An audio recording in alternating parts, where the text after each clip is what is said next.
Você realmente sabe para que serve o limiter de um processador de áudio? O meu nome é Renan Lopes, do Grupo Estudo do Áudio, e eu estou fazendo esse vídeo para falar justamente do limiter, né? Como controlar, como ajustar o limiter. Cara, eu não estou aqui para dar receita de bolo para ninguém. Eu quero ensinar para você o que é cada um dos parâmetros do limiter, né? Todo mundo que mexe com som automotivo, muito provavelmente já passou pela seguinte situação, né? Um amigo chama e diz, cara, dá uma reguladinha aqui no meu som. Reguladinha, meu, não existe reguladinha, entendeu, cara? No máximo, eu posso ir lá dar uma temperada no teu som, né? Dar uma ajustada conforme o meu gosto pessoal, né? O áudio é o subjetivo, cada um gosta de um jeito. Vou lá no equalizador do cara e ajusto. E aí vem aquela frase matadora, né? Que ele chega pra mim e diz assim, não, cara, tem que mexer lá no processador. Tá louco? Se eu tiver que mexer no processador, provavelmente tem pepino nesse negócio aí, né? Só que o grande problema é o seguinte, cara. Eu fico muito sem graça de ir lá e negar pro cara que eu vou mexer no processador dele, porque vai parecer que, pô, o Renan, né, cara chato, não quer regular o meu sistema. Não, cara, me entende.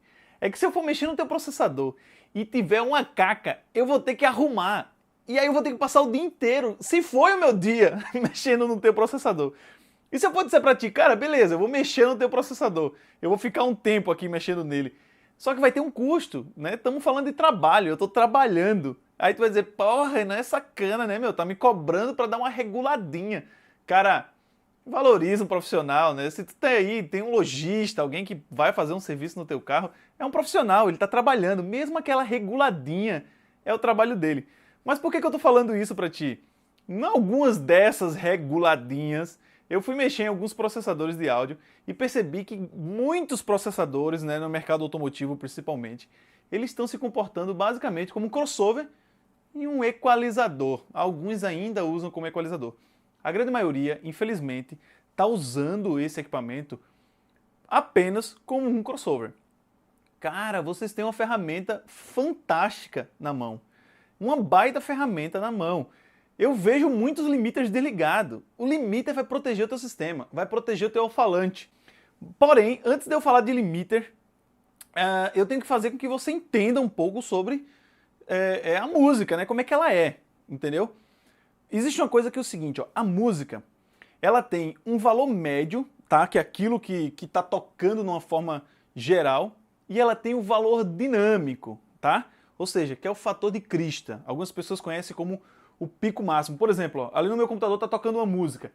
Percebe que essa variação entre a média geral da música e alguns picos, isso é chamado de valor de pico. Aqui é o valor RMS, a média geral da minha música, e os valores de pico, certo?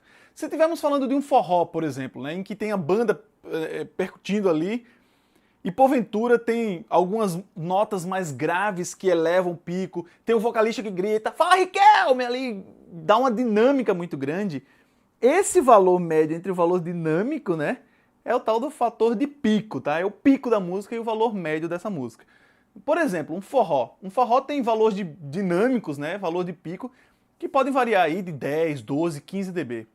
Se eu estiver falando em 10 dBs, eu estou falando que a diferença entre o valor médio e o valor de pico são 10 vezes. Então, por exemplo, se o valor RMS, o valor médio de uma música, de um forró, tiver em 100 watts, o valor de pico vai a 1000. Claro, se tu estiver usando um amplificador de 1000 watts, esse valor de pico, teoricamente, está começando a clipar o teu amplificador, enquanto o teu valor médio está lá embaixo nos 100 watts. Pegou mais ou menos a ideia do negócio? Qual é a diferença do valor RMS para o valor de pico, certo? Toda música tem isso. O MP3, quanto mais comprimido ele for, quer dizer que mais esse valor de pico vai diminuir, ele vai chegar mais perto do valor RMS. Então, o limiter, ele serve justamente para controlar esse valor de pico. Então, se tu tiver, por exemplo, tocando um MP3 já super comprimido, não teria muito o que fazer, porque ele poderia já ter um valor dinâmico de 6 dB. E a maioria dos fabricantes que aprovam um alto-falante conforme a norma, ele usa um ruído rosa, né? É tipo esse ruído aqui, ó, tá vendo? É um ruído em que o valor dinâmico dele são de 6 dB. Então ele já tem um valor RMS consideravelmente alto, né? Ou seja, 4 vezes o teu valor de pico. Se tu pega um MP3 comprimido, ele basicamente teria o comportamento de um ruído rosa, como os fabricantes aprovam. Se tu passar disso daí, claro, tu vai estar excedendo o valor RMS do teu alto-falante.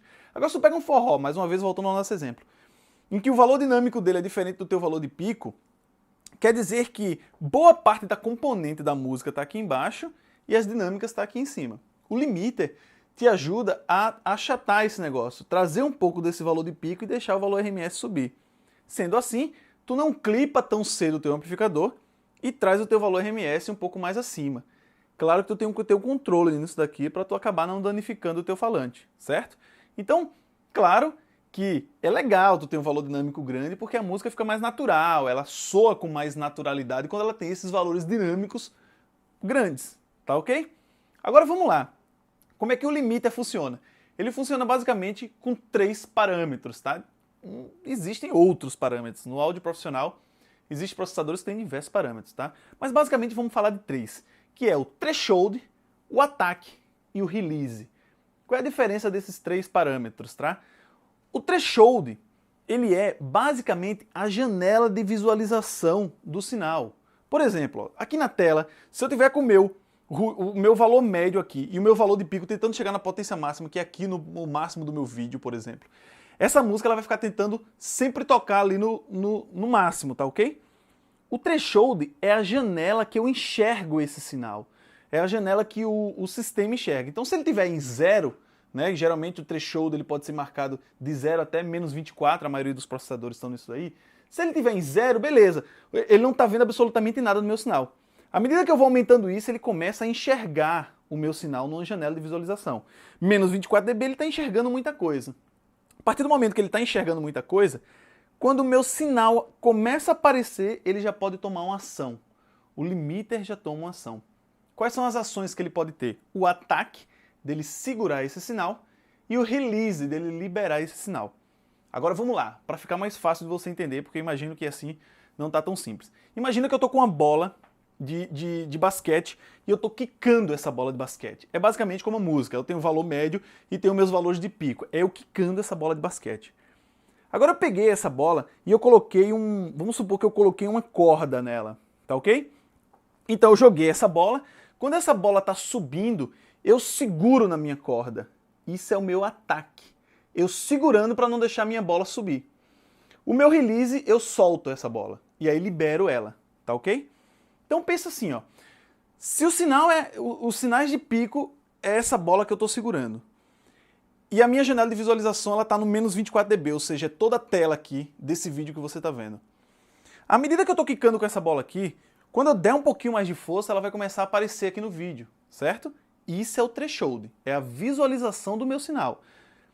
Quando ele aparecer, eu que sou o ataque e o release, eu vou tomar decisões em cima dessa bola. Como? Eu seguro ela, é o ataque dessa corda, então eu freio, né? Na verdade eu não dou aquele trancaço, mas eu dou uma freada nessa bola e depois eu libero. Então eu controlo para que o meu sinal não chegue na potência máxima do meu amplificador e acabar queimando o meu alto-falante ou gerando onda quadrada, tá ok? Então, se eu estou quicando essa bola de uma maneira um pouco mais lenta, ou seja, frequência mais baixa, ela é mais lenta, quer dizer que ela vai quicar, mas quando ela estiver subindo, eu vou tentar segurar esse negócio, né? Ela vai desacelerar e eu solto e ela desce, tá ok? Então, no grave, que é lento, o ataque pode ser lento, ou seja, o fato de eu segurar essa bola pode ser lento para deixar ela chegar lá em cima, e o release também, certo? Então, ataque e release maiores eu posso usar na região de grave. Porém, se eu estiver falando em frequência mais alta, esse negócio que eu estiver quicando essa bola é mais rápido. Então, o meu ataque e o meu release tem que ser mais rápido também. Eu tenho que atacar logo e liberar logo, atacar logo e liberar logo essa bola para que ela comece a voltar. Para que eu não segure demais o meu sinal e ele perca a naturalidade dele. Tá? Quanto maior a minha janela, mais rápido eu atuo. Então, mais controlado o meu sistema tende a ser. Ou seja, menor possibilidade de eu jogar muita potência no meu alto-falante. Quanto mais próximo de 0 for esse threshold da janela de visualização, mais sinais eu deixo passar. Ele só vai atuar a partir do momento que o meu sinal entrar nessa janela. Tá ok? Então eu deixo mais potência passar para o meu alto-falante. Então o threshold regula a quantidade de potência que está entrando nele. O ataque e o release ele não é bem um parâmetro calculável. Até existem fórmulas matemáticas para isso, mas ele não é bem calculável. Por quê? Porque ele mexe basicamente na musicalidade do negócio.